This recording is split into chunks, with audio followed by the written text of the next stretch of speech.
പ്രയോജനമുണ്ടോ, ഇപ്പോൾ എടുത്ത കോഴ്സ് കൊണ്ട് നല്ലതാണോ, യൂണിവേഴ്സിനോട് ചോദിച്ച് മനസ്സിലാക്കാം.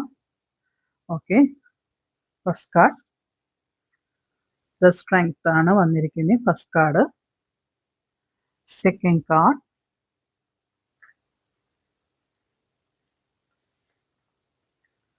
Six of sword. Third card, Queen of Wands. Fourth card, Pentacles, Seven of Pentacles. ഒരു കാർഡ് കൂടി എടുക്കാം. High priestess. ഓക്കെ, അങ്ങനെ 5 കാർഡ്സ് നമ്മൾ എടുത്തിട്ടുണ്ട്.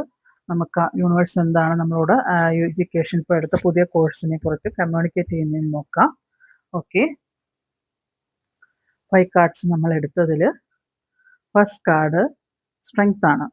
സ്ട്രെങ്ത് എനർജി, നിങ്ങൾ നല്ല പൊട്ടൻഷ്യൽ ഉള്ള ഒരു സോളാണ്, ഒരു പേഴ്സണാണ്. നിങ്ങൾക്ക് എന്തും നേരിടാനും പഠിക്കാനും ഒക്കെ കഴിവുള്ള ഒരാൾ തന്നെയാണ്. നിങ്ങൾ ഇപ്പോൾ പഠിക്കുന്നത് ഒരു യാത്ര പോയി ജോബ് ചെയ്യാൻ, അത് വിദേശത്തേക്ക് പോയി ജോബ് ചെയ്യാൻ പറ്റുന്ന ഒരു കോഴ്സ് എടുത്താണ് ഇപ്പോൾ പഠിക്കുന്നത്. അത് നല്ലതാണോ എന്ന് ചോദിച്ചപ്പോൾ ക്യൂൺ ഓഫ് വാൺസ് ആണ് വന്നിരിക്കുന്നത്. Queen of wands loyalty, professional ഒക്കെയാണ്, സപ്പോർട്ടീവാണ്. ആ കോഴ്സ് നിങ്ങൾക്ക് വളരെയധികം നല്ലതാണ്. ക്യൂൺ ഓഫ് വാൺസ് അതായത് നിങ്ങളുടെ കരിയർ ബ്രൈറ്റൻ ചെയ്യുന്നത് തന്നെയാണ് ഇപ്പോൾ എടുത്ത് പഠിക്കുന്ന കോഴ്സ്. അതിലൂടെ നിങ്ങൾക്ക് സമ്പാദിക്കാനും പറ്റും. പിന്നെ വന്നത് സെവൻ ഓഫ് പെൻറ്റക്കിൾസ് ആണ്. നിങ്ങൾ ഇപ്പോൾ എടുത്ത കോഴ്സ് നിങ്ങളെ ഭാവിയിൽ ബ്രൈറ്റൻ ചെയ്യുന്നത് തന്നെയാണ്. High priestess.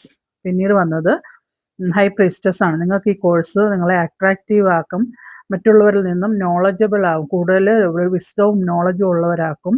മെൻ്റലി നിങ്ങൾ വളരെയധികം സ്ട്രോങ് ആവും. നിങ്ങൾക്ക് വളരെയധികം സീക്രട്സും കാര്യങ്ങളൊക്കെ ഇതിൽ നിന്ന് മനസ്സിലാവും നിങ്ങൾ പോകുന്ന ജോലിയുടെ. അപ്പോൾ നിങ്ങൾ എടുത്ത അത് നല്ലത് തന്നെയാണ്. ഗുഡ് ലൈഫ് സ്റ്റൈൽ തരും നിങ്ങൾക്ക്. ഹൈ പ്രീസ്റ്റസ് എന്ന് പറഞ്ഞ എനർജി പോസിറ്റീവ് ആണ്, വാട്ടർ എനർജിയാണ്, പോസിറ്റീവ് കാർഡാണ്. എല്ലാം പോസിറ്റീവ് കാർഡ്സ് ആണ് വന്നത്. നിങ്ങളിപ്പോൾ എടുത്ത് പഠിക്കുന്ന കോഴ്സ് നിങ്ങൾക്ക് വളരെയധികം ഭാവിയിൽ ബ്രൈറ്റൻസ് തരുന്നതാണ്. Keep going. നല്ലൊരു കോഴ്സ് തന്നെയാണ് നിങ്ങളിപ്പോൾ എടുത്ത് പഠിക്കുന്നത്. അപ്പോൾ നിങ്ങളുടെ സ്ട്രെങ്ത് ആണ് അവിടെ കാണുന്നത്. സ്ട്രെങ്ത്തും ഉള്ളൊരു പേഴ്സൺ ആയതുകൊണ്ട്, സോൾ ആയതുകൊണ്ട് തീർച്ചയായിട്ടും നിങ്ങൾക്ക് പുറത്തു പോയി ജോലി ചെയ്യാനും അതിൽ അബണ്ടൻസ് വരാനും അതിൽ നിങ്ങൾ അട്രാക്റ്റീവായി നിങ്ങളതിൽ ക്യൂണാവും. അതായത് നിങ്ങൾക്കൊരു മെച്യൂർ ഒരു